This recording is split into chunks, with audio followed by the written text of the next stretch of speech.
王爷，哎，萧雨涵，萧雨涵，王爷，王爷，萧雨涵，萧雨涵，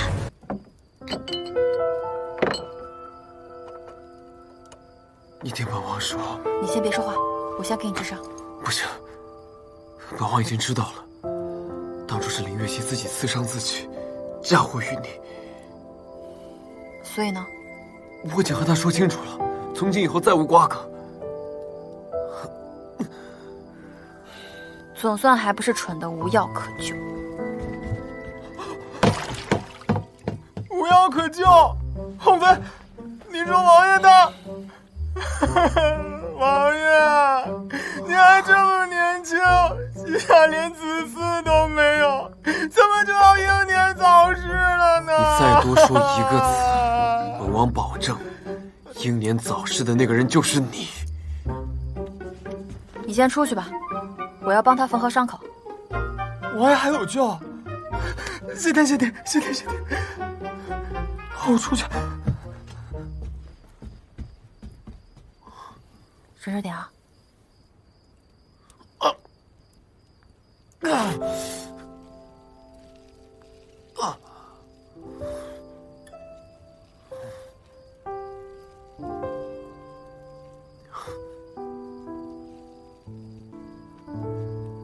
好了，谢谢。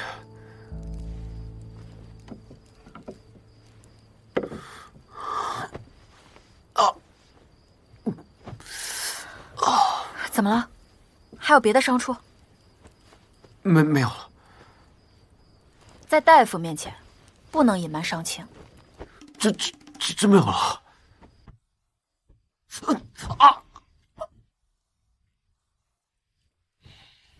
懂了，让我看看。不行，绝对不行。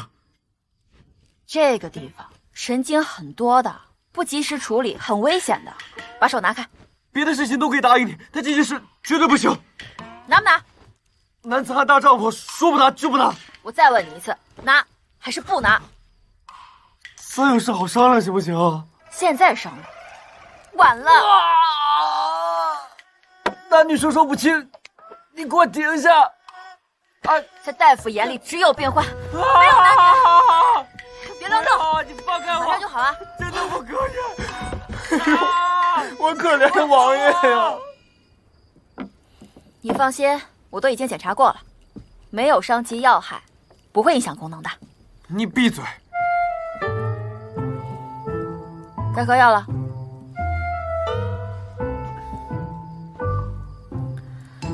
你不必如此介怀，这对于我们大夫而言，只不过是一处器官而已，没有任何区别。可你在本王眼中不是大夫。本王满心满眼，已然全部都是你。你也没发烧啊，说什么胡话？本王是认真的。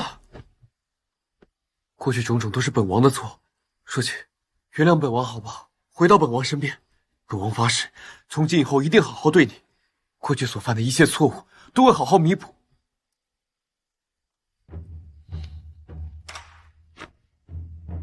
咱们两个既然都已经和离了，像现在这样高过高的不是挺好的吗？以后这些话你也不必再说了。皇后娘娘到。母后，孩儿伤势如何？没有伤到筋骨，休养一段时间就好了。多亏你了，有你这个王妃是孩儿的福气。母后，要是没什么事儿的话，晨曦医馆还有些事情，就先告退了。若姐，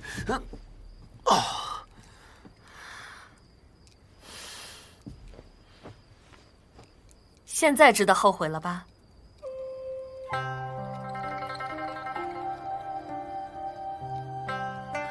您都知道了。楚王妃搬离王府这么久，本宫能不知道吗？都是儿臣不好，被人蒙蔽，其次伤害了若锦的心。本宫跟你说了多少次了，千金易求，贤妻难得。像楚王妃这样的女子，是万万不能错过的。你既已知道错了，就去把她哄回来。可若锦似乎不愿回头，还请母后帮儿臣想想办法。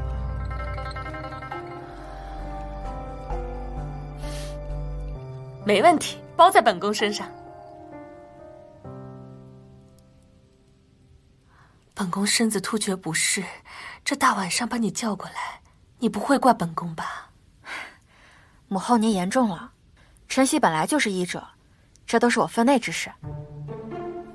只不过母后这脉象看起来平稳，不像是有什么大事儿啊。那就是本宫过于紧张，草木皆兵了。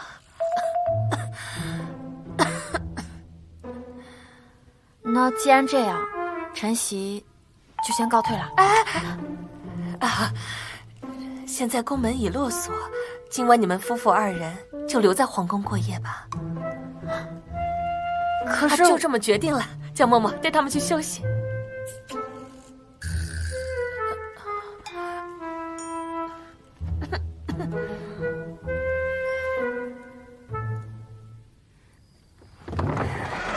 王爷、王妃，请吧。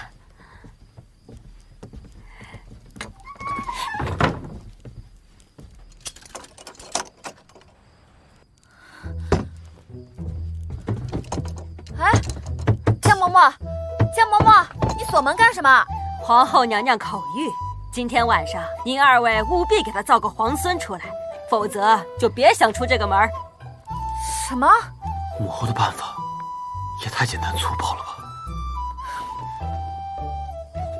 是不是你搞的鬼？不关我的事，我什么都不知道。那你说吧，现在怎么办？母后年纪大了，着急抱孙子也是人之常情。既然已经这样了，不如就遂了他的心愿。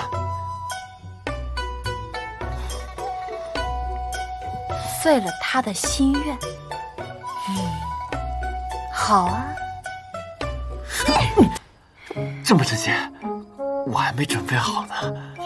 你想什么呢？咱们两个做场戏，给母后看。哦，快叫！这种事哪有男人叫的？不叫。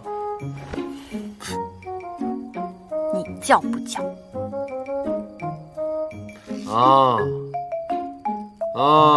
大点声！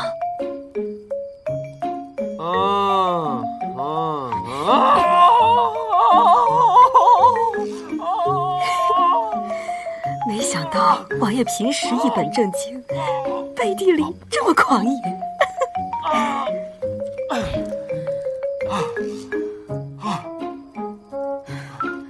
看来还得来点更猛的。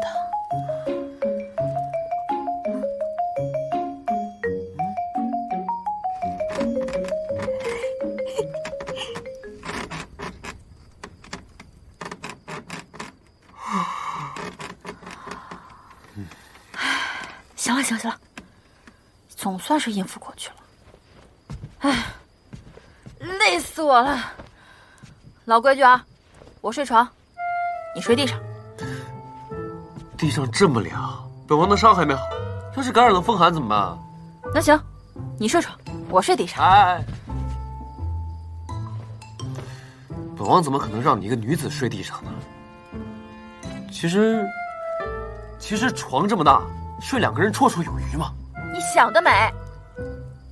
你以为我不知道你脑子里面在想些什么东西啊？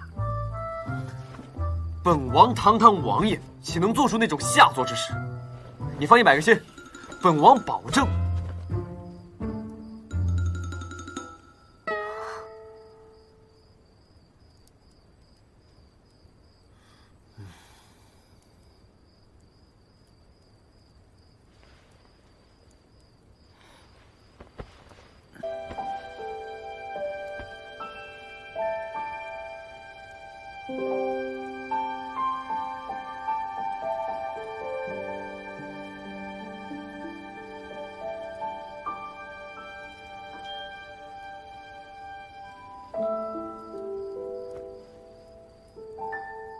都怪本王当时一时附体写下休书，才造成今日局面。王爷别急啊，要是能把休书拿回来，不就没事了吗？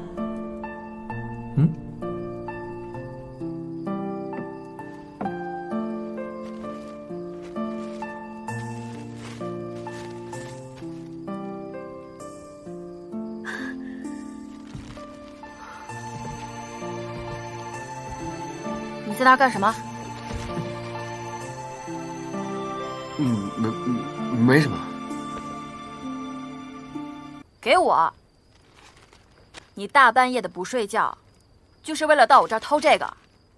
我跟你说啊，这个可是咱们两个和离的证据，我可是得好好收着。哎！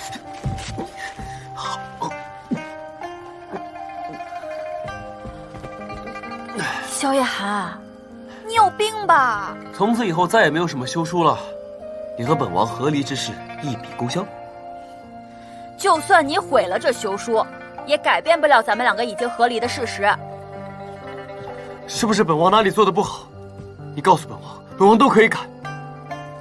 过去种种都是本王的错，本王现在才看清了自己的心意，明白了自己真正该珍惜和重视之人。你如果对本王之前行为不满，至少给本王一个解释的机会，让本王重新证明自己。你就别再执着了，我们两个人的姻缘本来就是错误的，早一点结束，对我们两个都好。可就算如此，本王愿意永远错下去。我不愿意，我想要的是一生一世一双人，而你是皇室子孙，注定会三妻四妾。我想要的是行医济世，快意江湖，而你注定会被卷入那些权谋斗争当中，勾心斗角。我们两个根本就不合适。你对本王难道真的没有半分情谊？没有。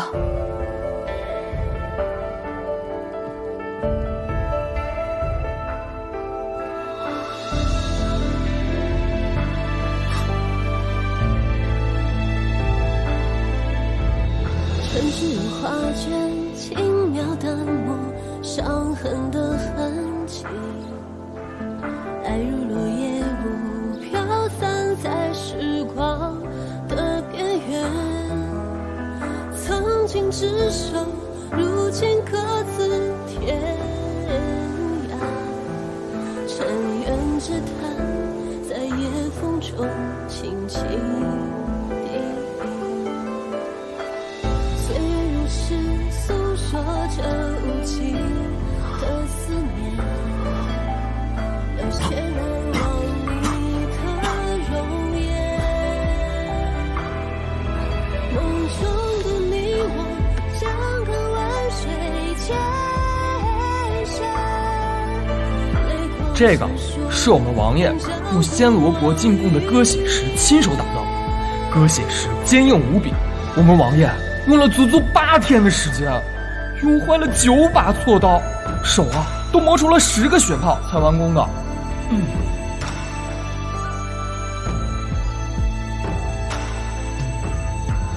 岁月如诗诉说着无尽的思念，留下的痛是我们爱唯一的纪念。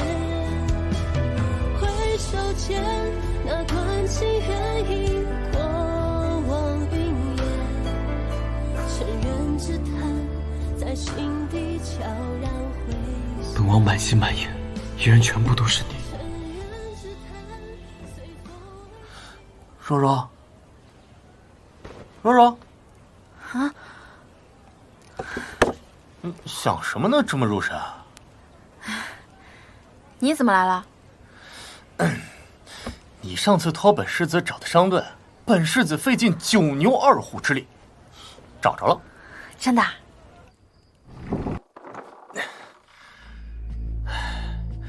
这里啊，就是商队的秘密据点。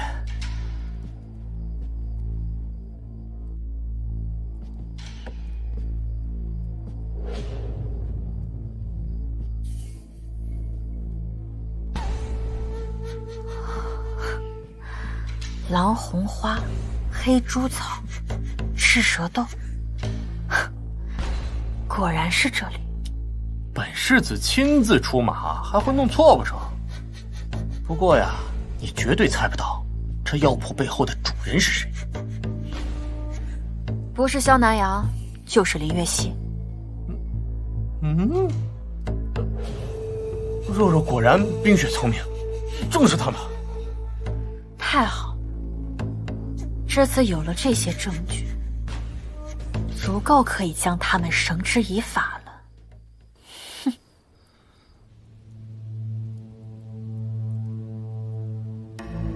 我们在江州制造的瘟疫已经全面爆发了。太好了，本王这就进宫，去见萧夜寒前去赈灾。江州一城刘春是我的人，萧夜寒前去赈灾，轻则赈灾失败，大遭弹劾，重则染上瘟疫，有去无回。这次救灾是燕王极力推荐，上次他刺杀未遂，属下只是担心此行会有诈。江州百姓正处于水深火热之中，本王岂能坐视不管？就算前方是龙潭虎穴，本王都必须走一趟。不过，在此之前，本王要先去一个地方。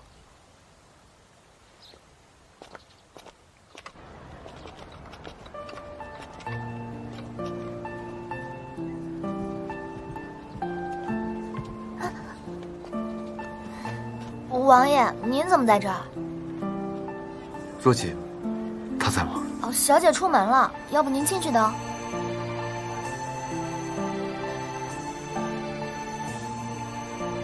罢了。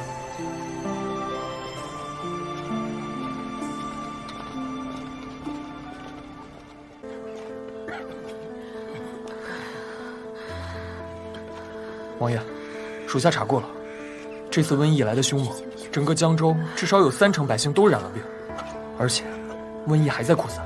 江州医署是干什么吃的？这么多百姓染疾，你们就放任他们在街上躺着，不管死活吗？哎呦，王爷息怒啊！这波瘟疫病症复杂，传播极快，根本就无法防治啊！这些难民得了病，那只能怪他们运气不好。您冲下官发火，下官也无能为力呀。王爷，这个病在整个江州没人治得了。让我来。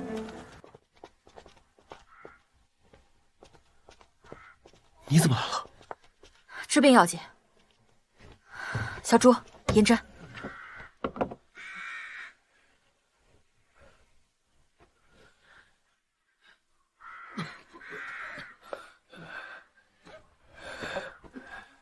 全身红疹，高热不退，这是西域的热窝病，传染性极强，需要立刻将这些病患拉到一处集中隔离。我会写好药方，交给江州的大夫们，到隔离点进行诊治。可是，他的意思就是本王的意思，陛下抗命。不，下官不敢，下官不敢。哎，等一下，立刻将这些死去的患者尸体就地焚烧，还有将街道每日3次用石灰粉进行消毒。按照这样的样式制作口罩分发下去，无论是否染病都必须佩戴，听明白了吗？明白。你说的这些，本王立刻去办。哎，等一下，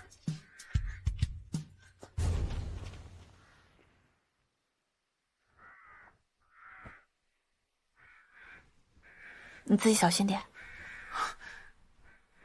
你也是。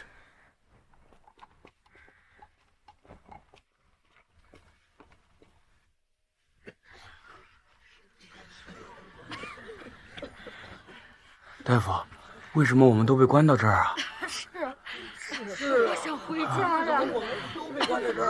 大家听我说，把大家隔离到这儿，是为了给大家更好的治疗，所以请你们相信我，大家一定会康复的。那我们只能安心的住在这里了。林大夫，一定要救我们呀！小仔细点啊！王爷，休息休息吧，都好几天没喝药了，让我来吧。不必，那边连若锦都还在辛苦，本王何必休息？继续。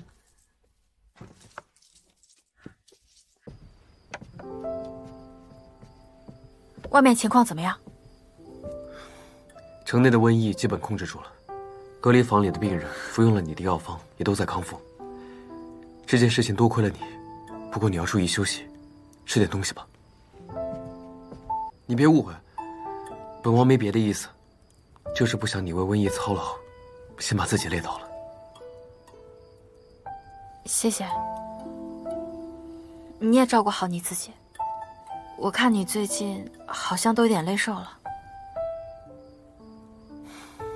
不碍事。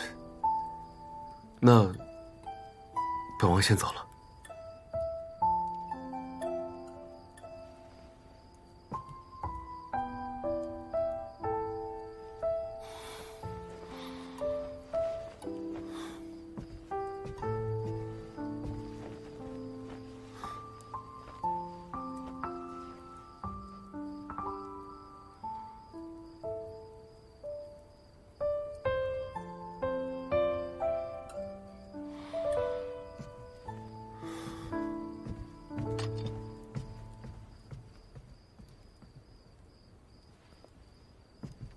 其实王爷不是最近累瘦的，自从他和您在宫里分离之后，就一直挂念着王妃，茶也不思，饭也不想，模样一天比一天消瘦。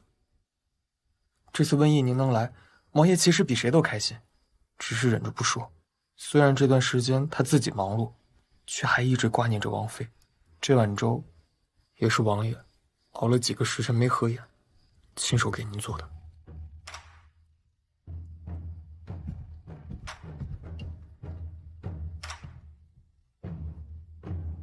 江州的瘟疫已经控制住了。怎么可能？自古瘟疫都是灭城之灾，少则持续数月，多则几年。这次怎么可能这么快就被控制住了？千真万确，瘟疫刚爆发，楚王妃就下令将病患与正常人隔离开来，还搞出什么戴口罩、石灰消毒，而且听说他还弄出了治病的药方。现在江州城内的病人都已经逐渐康复，还夸楚王妃是神医呢。林若姬怎么又是他？这个奸人到底要坏我多少好事？快下去！是。现在怎么办？这女人医术极高，有她帮忙，我们辛辛苦苦弄出来的瘟疫，非但弄不死萧夜寒，还要白白给她送功劳不成？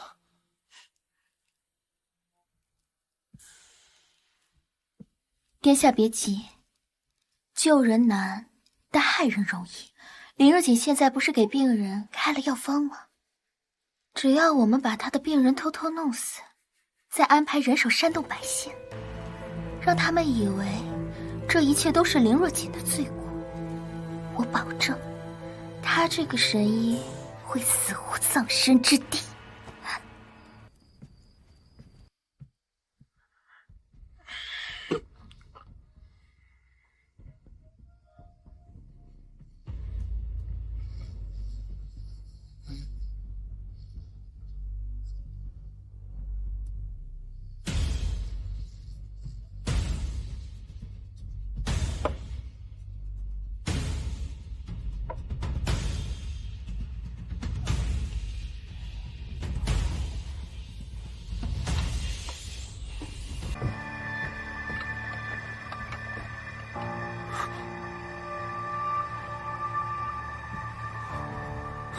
昨晚都还好好的，怎么突然全死了？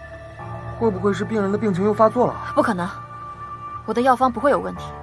就算是病情发作，也不可能一夜之间死这么多人。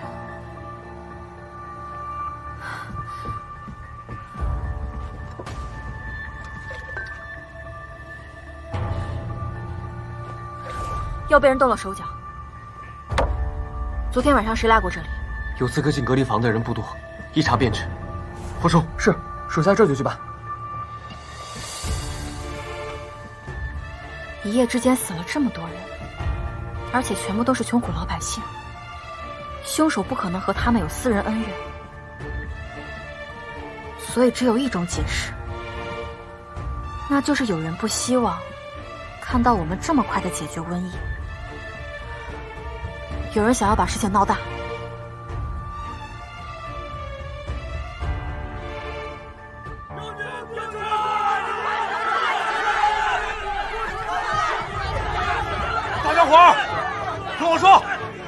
妖女，口口声声说要给我们治病，却把大家都给害死了。焚尸隔离，我看他就是要把我们全都害死。听我说，大家安静点，听我说。焚烧尸体，将病人隔离，全部都是为了防控病情。里面的病人原本马上就要恢复了，可今天为奸人所害，所以大家听我说，你们赶快回家去，回家去才能控制病情，要不然我们之前的努力全都白费了。我呸！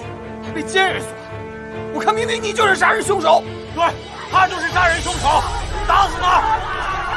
打死他！出去！打！打死你！本王理解大家的心情，但是请大家先保持冷静。林大夫医术高明，心地善良，这些日子多亏他辛勤忙碌，日夜不休，瘟疫才得以控制。他才是我们江州百姓的恩人，绝非妖女，更不可能是杀人凶手。不是他能是谁？凭什么相信你？凭什么相信你？本王愿意信任担保。此事与林大夫绝无干系，真凶我们正在调查当中，本王一定会给大家一个满意的交代，否则本王任凭各位随意处置。凶手已经抓到了。刘春，王爷，这个刘春已经全部交代了。昨天在隔离房害死病人的就是他。等属下赶过去的时候，这家伙正收拾行李准备逃跑呢。王爷饶命啊！王爷，各位已经看到了，真凶已经抓获，请大家听林大夫的，先回家去。本王一定秉公执法，将此人严惩不贷。大家先回去，先回去好不好？能这个细离子，必须要严惩凶手啊！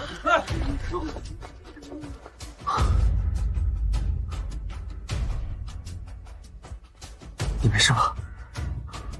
我没事。你是本王的王妃，丈夫保护妻子，天经地义。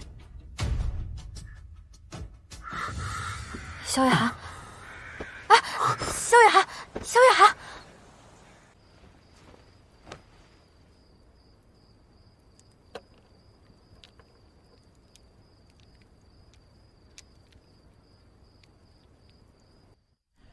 啊，这是你们套中的同心结。你套中的这个可以送给本王吗？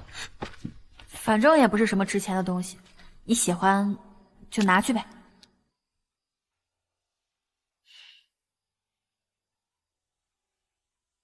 自从他和您在宫里分离之后，就一直挂念着王妃，茶也不思，饭也不想，模样一天比一天消瘦。这次瘟疫您能来，王爷其实比谁都开心，只是忍着不说。虽然这段时间他自己忙碌，却还一直挂念着王妃。你是本王的王妃，丈夫保护妻子，天经地义。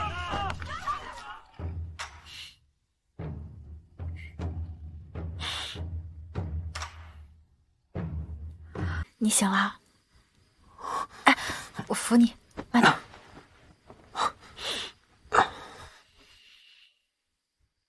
你没事吧？这个你还留着？这是你第一次送给本王的东西，在本王眼里，这是最珍贵的。可是你与我已不是夫妻，你这么做不值得。在我眼里，只要是为了你，付出再多都是千之万之。你怎么这么傻？本王就是太傻，之前才会对你误会，做了那么多伤害你的事。如今，给本王一个机会，回到本王身边，重新做本王的楚王妃，好吗？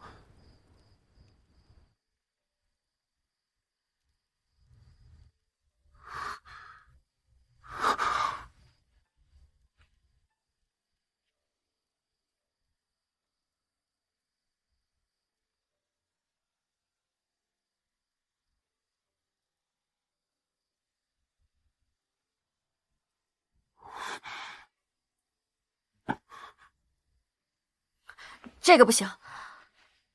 为什么不行？男人的嘴骗人的鬼，谁知道你说的是真的假的？我凭什么信你？当然是真的。本王说的每一句话都是发自肺腑，绝无半点虚假。行吧，我暂且信你。不过我可什么都没答应啊，日后还得看你表现。你放心，本王以后一定好好表现。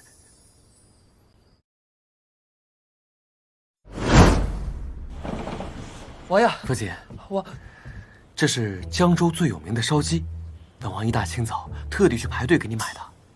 你最近辛苦了，来补补身子。太腻了，不想吃。有道理，本王也不喜欢吃腻的。来，试试这个银耳羹，清甜爽口，一点都不腻。这个太甜了，吃多了会胖的。胖点不怕呀，就算再胖，本王也一样喜欢。怎么，你是嫌我胖？没有，本王绝对没有这个意思啊！这破银耳羹，咱不吃了，咱吃点别的。王爷，你这也太舔狗了吧？你什么意思？哦，没有，我是来禀报正事儿的。伊城刘春已经全部招供了，煽动百姓、杀害病人，甚至传播瘟疫，都是林月熙和燕王指使他干的。的确，我在来江州之前也查到了林月熙和萧南阳藏匿狐药的窝点，他们经常与胡人交易，所以能够找到胡人尸体制造瘟疫，的确不是什么难事。混账！为了争权夺位，不顾百姓死活，竟然干出如此丧心病狂之事，本王定不会轻易饶了他们。不过现在人证物证俱在，想定他们的罪也不是什么难事儿。最重要的是，不能让他们狗急跳墙。不错，得想个法子将他们彻底一网打尽。有了，引蛇出洞。既然萧南阳和林月熙想争权夺位，我们就必须给他们创造机会。只需要将京城的3大营兵马暂时调离开，让他们以为京城守备空虚，他们必定会忍不住动手。一旦他们动手，那就坐实了他们的罪名，任他们如何都不能再狡辩了。刘春被抓，肯定会把本王供出来。这萧月涵还解决了江州瘟疫，等他回了京城，再去父皇母后面前告我一状，我就真的在劫难逃了。不会的。殿下还有最后一次机会。什么机会？起兵谋反。造反？最近南县战事吃紧，驻扎京城的3大营兵马全去支援前线了。现在京城储备空虚，御林军的将领早已经被我们买通。此时谋反，正是千载难逢的好机会。可是，不反就是死路一条，反了还有一线生机。这笔账，殿下算不明白吗？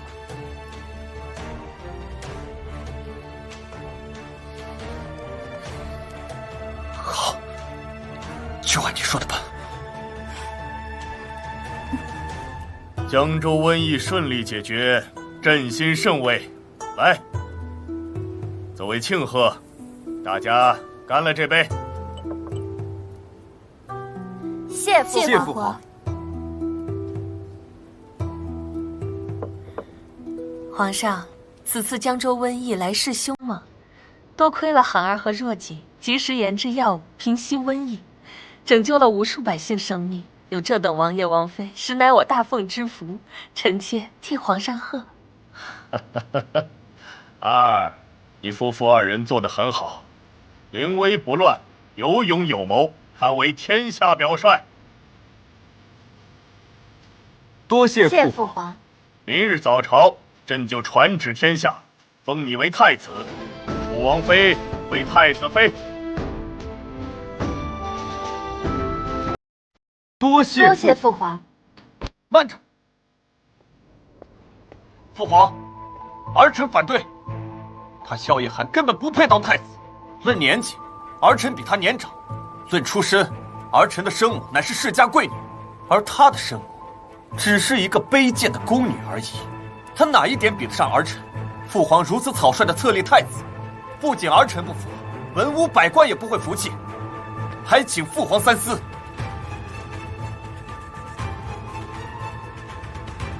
最不配的人是三哥你，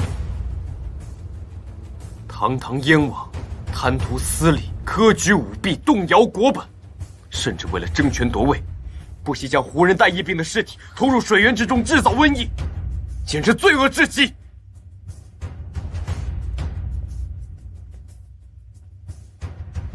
科举舞弊案的罪证与瘟疫案的供词在此，请父皇母后过目。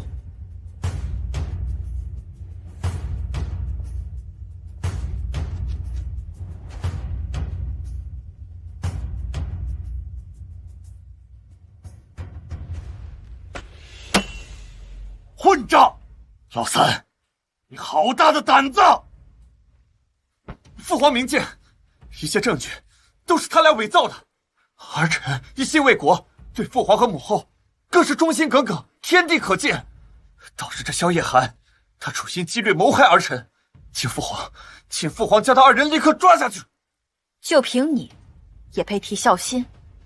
之前母后狐妖中毒险些丧命，幕后毒手不就是你吗？你这孝心可真是比毒蝎还毒啊！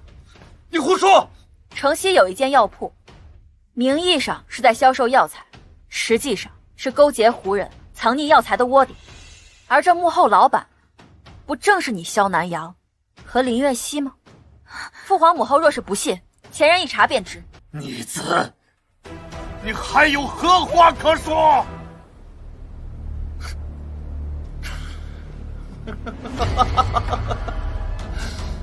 林若锦啊，林若锦，本王还真是小看了你，居然连城西的药铺都能查到。是本王做的又如何？你们的酒里都已经被本王下了毒，不到1炷香的时间，毒效发作，你们都得死。到时候，别说是太子，就连这皇位，也都是本王的。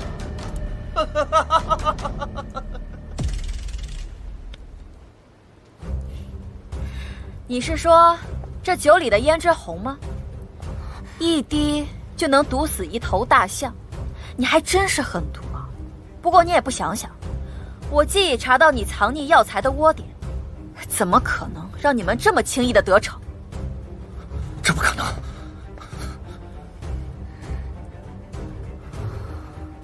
三哥，不要再执迷不悟，一错再错了，赶紧向父皇母后磕头认罪吧。哼，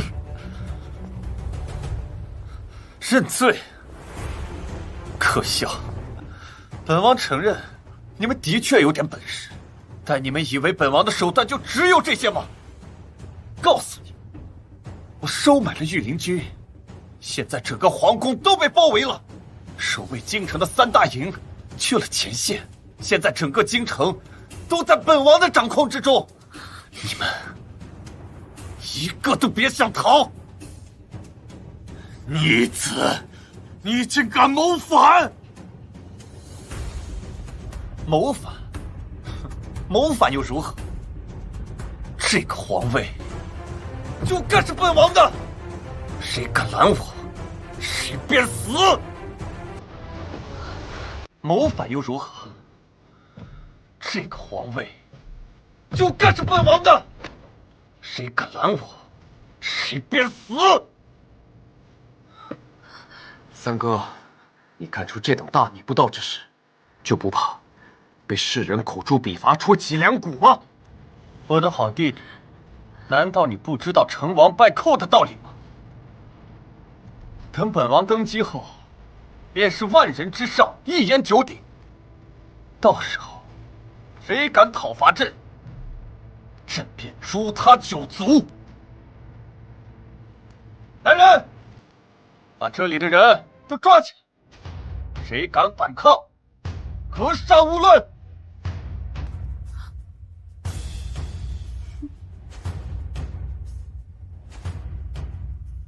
来人！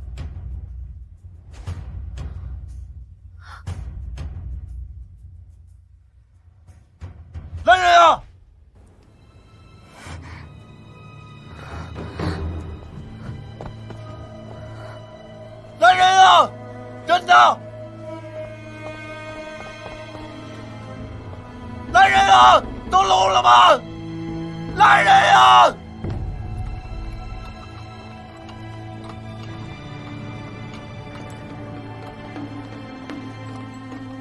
启禀皇上、皇后，家父已经带领兵马回返救驾，所有叛军均已伏诛。不可能，这不可能！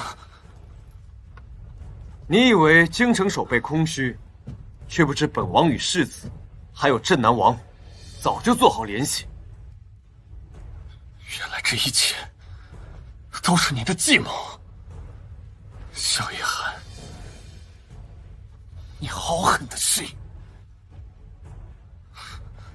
我不甘心，我不甘心！犯下如此滔天大错，竟没有半点悔过之心，朕是万万容不得你了。传朕旨意，燕王无德无能，不配继承皇室。从今日起，削除宗籍，贬为庶人，打入天牢，终身监禁。皇上，以燕王的心智，断然想不出这等恶毒计谋，定是有人从旁协助挑唆。皇上饶命，臣女什么都不知道，臣女什么都没做。一人做事一人当，所有事情都是按臣一人所为，不关岳熙的事。逆子，把他给我拖出去！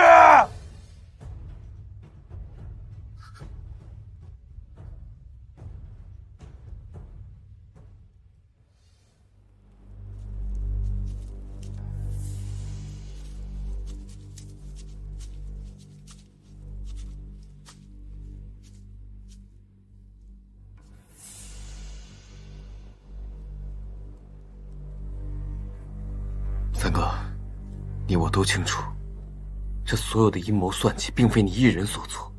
事到如今，你还要护着林月熙，任其逍遥法外吗？本王说过，所有事情都是本王一人所为，跟岳熙没有任何关系。你休想从我这里听到半句关于岳熙的供词。燕王殿下还真是痴情，你觉得你这么帮林月熙顶罪，他会记你的好吗？本王跟岳熙情深意笃，你少在这里挑拨离间。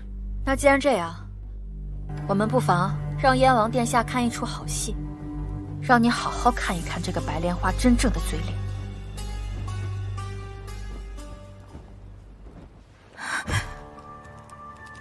叶寒哥哥，岳熙不想死，求求你救救我！哼，现在知道后悔了，晚了。姐姐，岳熙知道错了，岳熙不应该跟你争风吃醋，也不应该处处针对你，你想怎么反岳熙都可以，但是给皇后下毒、谋反，这些事情都是萧丹阳一人所为，岳熙真的没有做过。叶寒哥哥，莲姐姐，请你们相信岳熙好不好？岳熙真的没有人可以依靠了。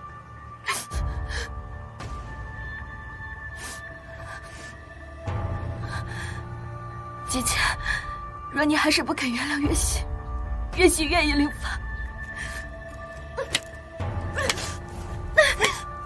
哎呀，你这样做何苦呢？毕竟本王和你有多年的情分，怎么可能眼睁睁的看着你丧命？叶寒哥哥，岳熙就知道你一定不会见死不救的。你就在此稍后，本王这就去向父皇替你求情。萧夜寒，这个女人作恶多端，你到现在还要帮她，你是不是脑子坏掉了？放肆！本王行事，什么时候轮到你一介妇人来智慧了？行，你今天要是敢帮她，那我这个太子妃也不做了，你自己选吧。林若姐，是不是本王平时太纵着你了，才让你如此无法无天？今天，岳熙本王帮定了。至于太子妃，你爱当不当。哎，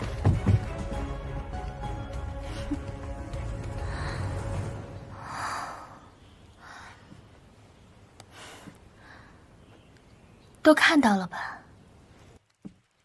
萧夜寒的心里一直都只有我，你算个什么东西，也配跟我斗？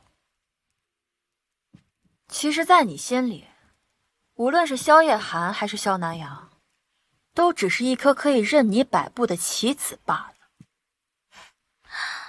没错，男人算什么？萧夜寒的确是个好男人，不过他的生母身份微贱，萧南阳却是贵妃之子，更有机会继承大统。我当然要选他。只可惜萧南阳是个废物，害我白白浪费了这么多心血。没想到萧夜寒在你的帮助下又成了太子。以他对我的感情，只要我稍稍使些手段，最后太子妃之位还是我的。说起来还要谢谢你呢。有想过萧南阳吗？他为了你可是顶下了所有的罪名，现在被贬为庶人，你就一点愧疚之心都没有？那是他自己蠢，他就是个烂泥扶不上墙的废物。他现在一点用处都没有，在我眼里连条狗都不如，我多看他一眼都觉得恶心。阴险毒辣，自私自利，你有没有想过，有一天你被揭穿了会是什么样？揭穿？怎么，你还想报告啊？林若琪，你不会以为你说的话还有人相信吧？不用我说，你都替我说完了。进来吧。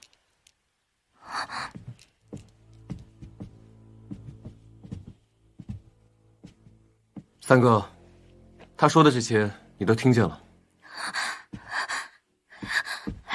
殿下，殿下，不是你想的那样的。林月熙，忘了本王对你一片情深，甚至不惜为你顶罪，而你却只把本王当作棋子，玩弄于股掌之间。本王真是下了眼，会看上你这样两面三刀的女人。殿下，你听我说，是他们设计我，是他们。够了，月熙，我现在就去父皇面前揭发你的恶行。殿下，殿下，殿下。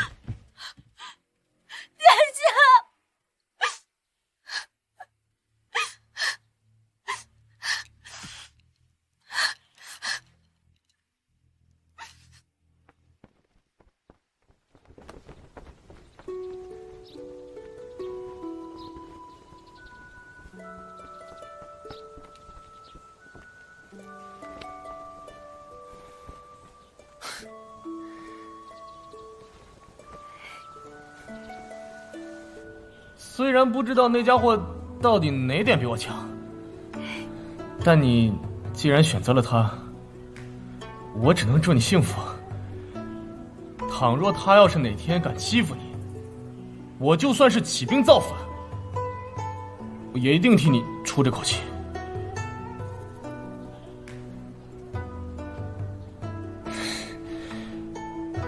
再见。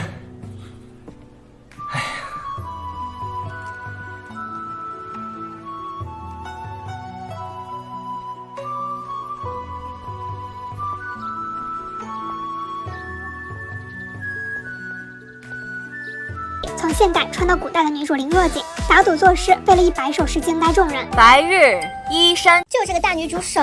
现代女医生穿到古代成丑女王妃，第一步当然是改头换面治好自己。王爷不听话，果然朝堂作诗的情节每次都能把我爽到。前有范闲大殿作诗，在线反驳大臣口中梦里只背1首诗；现有锦衣风华里，人皆要因为他而废了天后。即便最终花神被天后害死，天后心中仍对他的女儿记恨，甚至想了坏主意，让锦觅下凡做凡人历练，企图在人间让他神魂去灭，在世间永远消失，却不晓虚凤也跟着一起轮回。在凡间，两个人的感情不减反增，但回到天界，两个人又一世银河落九天。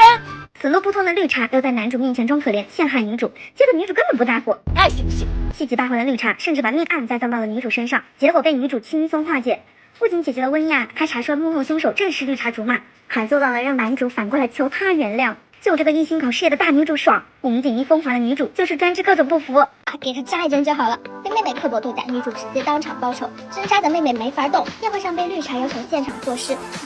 白日依山尽，黄河。附近的小妾瞧不起自己母亲，绝对不忍站起来就骂。你既然说母亲生存是因为还心安理得话，也没有用的。阿凤，你就从了也罢。但旭凤却在其中点点沦陷。锦觅对于情爱也并非没有半点反应，他对旭凤的情谊一点点加深，就会听到霜花碎裂的声音。在天界，锦觅认识了老大不小却黑发童颜的红狐狸月老，温润如玉的美男鱼润玉更重，甚至因为贪恋灵力而吃了朱雀卵，因为只有提高自己的修为，才能救活自己的朋友肉肉。你这小妖，本身体质阴寒，只宜水养，竟不自量食了我灵鸟朱雀之卵。人家是葡萄吗？人家生在土里，人家不是生在水里，人家以为朱雀是猪的亲戚，没想到是火的亲戚。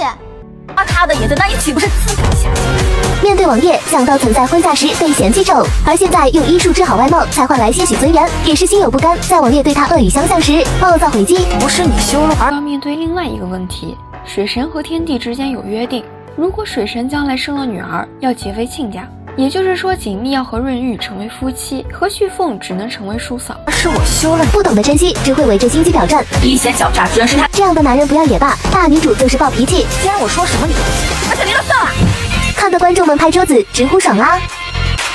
锦觅跟踪穗禾，发现了旭凤尚存一丝的魂魄，喂下丹药，可还没有等到旭凤苏醒，穗禾折返回来，锦觅只能逃走，回到天界。锦觅终于它的花和叶子好硬啊，那是它的羽毛。阴差阳错地救了这只打破了结界的凤凰以后，锦觅成功逃出水境，随着凤凰一起上了天界，成了他的书童，每天想着300年灵力，100年灵力的大王尊。因为悲伤过度昏了过去，天帝因为悲愤过度自毁元神，瑞玉便顺理成章地成了天帝。锦觅苏醒后，领悟了自己对旭凤的爱，不停地去忘川找寻他的影踪。知道旭凤还留有一丝魂魄在世间，便去找太上老君求取丹药。为了得到炼制丹药的药引玄穹之光，历经艰险去找仙帝力的大哥，甚至用自己的眼中色彩作为交换。从此，锦觅眼中只能看到黑白2种颜色，并用自己的身体做容器，承载玄穹之光，导致元气大伤。在魔界，朝辞白帝彩云间，千里江陵一日还。还赢了30万两钱，然后把这些钱都捐给了念华婶的学堂。这一气风发的样子，别说楚王了，谁能不心星眼放光？明明是地狱开局，先是被妹妹刻薄针对，又被柳依依陷害，这么疼啊！看到母亲脸上的红斑，为母亲报仇。通过当初下药的记录，就知道是谁害了母亲。原来都是大姐暗中中饱私囊。女主直接喊管家当面对质，解决了家庭毒瘤。和男主的误会解开后，更是强强联手，至少情商都在线。三观超正的清醒大女主，谁能不爱啊？而且女主还演过双世宠妃，冲这颜值剧情，我必看。任气的润玉，温润如玉，表面下内心的阴暗。你利用我不懂情爱之事，用我说出喜欢你的话，你为的就是让爹爹相信我喜欢你，因为你害怕。水神本来打算去取消这个约定，但润玉故意利用锦觅不懂感情，引导他说出喜欢自己的话给水神听。水神以为两人两情相悦，不了了之。可锦觅和旭凤已经双修，有了实质的关系，并护送了自己最重要的东西。这是春华秋实，你把它放在你的心口，用灵力催动，便可以画出整个春花秋实的美景。朝春暮秋，可以延续1日呢。为什么只有春花秋实，我还想要你的夏赤冬雪呢？画蛇添足，你是火神，便是夏日赤阳。结识了心狠手辣的天后，天后是旭凤的生母，但2个人的性格相去甚远。天后对锦觅的怨怼，在锦觅身份被揭露后更甚。锦觅原来是水神和花神的女儿，当年天帝被花神的美貌倾倒，还自己开医馆，完成了古代外科手术大炼王爷。这女主人设每一个情节都是高光啊！而且才发现女主还是双世宠妃的静心哎，可以放心追了。情所困，不想女儿重蹈覆辙，于是使用允丹让锦觅断情绝爱。待我去后，切莫立他为花神，做个逍遥散仙，便是极好。花神死后，花界方主隐瞒了锦觅的身世，一直将她禁在水镜里，不能出去，以至于几百年来，锦觅一直以为自己是一个果子精，直到遇到一只烧焦的鸟儿。我看到一朵鸟哎，是一只，鸟是一只一只的。水神以为锦觅是小孩心性，没有答应。已经黑化且无法容忍未婚妻与虚凤缠绵的润玉，趁着锦觅熟睡，重新将允丹修补好。锦觅又断了念想，而天后当年杀害花神的事东窗事发，加上企图杀害锦觅，于是被关进了炼狱之中。但他仍然不死心，将自己毕生功力传给了自己的侄女，也是心仪虚凤的鸟族首领穗禾。本座已将毕生修为度运，你现有这琉璃净火加持，定要复兴鸟族，助我儿虚凤登上帝位。穗禾飞信约见水神，用琉璃净火杀了水神和他现任妻子风神。信上的字句和虚凤的完全一样，会使用琉璃净火的人，天界就只有凤凰和天后。你不光是一个不齐的高手，你更是一个赌徒。大婚那日，你就下了一个赌注，你赌的就是虚凤会闯进来，你赌的就是我会杀了虚凤，对吗？什么蛇啊天君，什么都没有，你只有一个赌注，那个赌注就是我只是你的一个筹码，我只是你的一个筹码而已。你真的太可怕了！你是如何做到的？你如此步步为营，分毫不差，你可以让全天下的人锦衣风华，看得我乳腺通畅，简直不要太爽！当现代女一穿越成楚王妃，遇上冷面霸道的男主楚王爷，没想到女主一举一动都踩在我的爽点上，整只绿茶丫鬟绝不手软。拍个切实，我打就打了，甚至被楚王拦着救人，女主也不浪费时间解释，上去就是一针。被男主误会后，女主直接丢给对方一纸休书，而是我休了你。好解气的剧情，就爱看这种暴脾气女主。而我呢，便是冬日霜雪啦，如此正是四季都齐全了。锦觅的允丹经过凡间的经历，几乎要冲破桎梏，打算去退货。香蜜沉沉烬如霜，一部起初因片名太长不被看好，后因演技在线改编精良，而逆袭18年暑假档的黑马玄幻剧。当年看这部剧的人，有的因为主角演技炸裂，有的因为沉溺于小鱼仙官的颜值，而我不是重点。女主锦觅本是花神之女，但因花神为看这样的大女主剧真的是爽爆了！现代女医生魂穿苦命的丑女王妃，专治各种不服，上来就暴打心机女，既然敢勾搭王爷，那就开揍！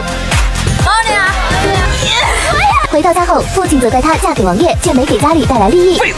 本以为能嫁给王爷，被家里添辛处理，发现自己只是被利用的工具，直接当面开队，沦落到卖女求荣。在吃饭聊天时，父亲的小妾瞧不起自己母亲，绝对不忍，站起来就骂：你竟然说你怕弟弟撤销我们的婚约，你以为你害怕失去弟弟常有力的后盾，你想让爹爹跟你一起对付虚凤，对吗？你任由我出入其武功。因为带了锁灵簪，别人看不出锦觅的性别，甚至有仙女打算追求锦觅。因为锦觅不识情爱，哪怕做了出格的行为都不自知。阿凤，让爷好好等等你吧。你就算是嫁，你任由虚凤来看我，你为的仅仅是用我拖住他。你送给我野兽是为了监视我。你早就知道，爹爹是为谁所杀，而你本是因为还心安理得花他的眼的，那你岂不是自甘下贱？面对王爷，想到曾在婚嫁时被嫌弃丑，而现在用医术治好外貌，才换来直接对他人羞辱。王爷，你搞错了，不是你休了我，而是我休了你。读美搞事业，开医馆，医术也是没得说。而且医馆不仅没有高额收费，还开了每月义诊，一直没治好的柿子吃了他给的药，立刻就好了。